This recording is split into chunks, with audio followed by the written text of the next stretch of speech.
The gentlelady from Hawaii is recognized for 3 minutes. Thank you, Mr. Speaker. People shouldn't have to jump through hoops to know what's in their food. That's really what this issue is all about. That when we go to the grocery store, the very first thing that you do is you pick up whatever it is you're looking at and you read the label to see if it contains products or ingredients or things that you want to eat or that you want to feed your family. Nearly 90% of Americans have called for this clear, simple, direct labeling of foods that have been either genetically engineered or modified. They support this very simple concept that we have a right to know what's in the food we eat. Yet the GMO bill that we're voting on today is very misleading. Proponents will say that this is a labeling bill, but it is not really about the right to know. It actually creates an illusion of transparency while making things more difficult for consumers, not easier. And this is, as we've heard earlier, this is exactly what people hate about Washington, that we pretend to solve a problem when actually we're just making things harder and more confusing for the American people. If this bill was really truly intended to expand consumers' right to know, why not require a simple, uniform food labeling standard that's clear, straightforward, and easy to read?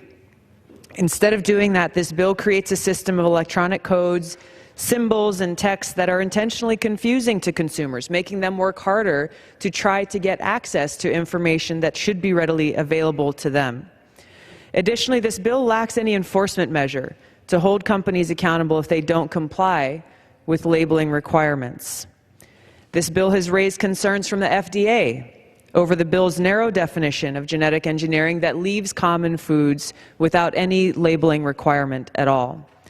So let's stop pretending that S764 does anything but create confusion, making it harder for the American people to know what's in their food.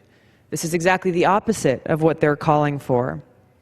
64 countries around the world have already required labeling of genetically modified foods, like the EU, Australia, and Japan, and many others.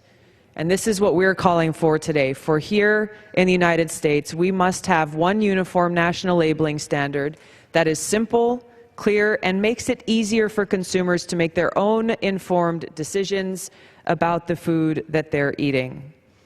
I've co-sponsored H.R. 913, introduced by my colleague Pete DeFazio, which would do just that.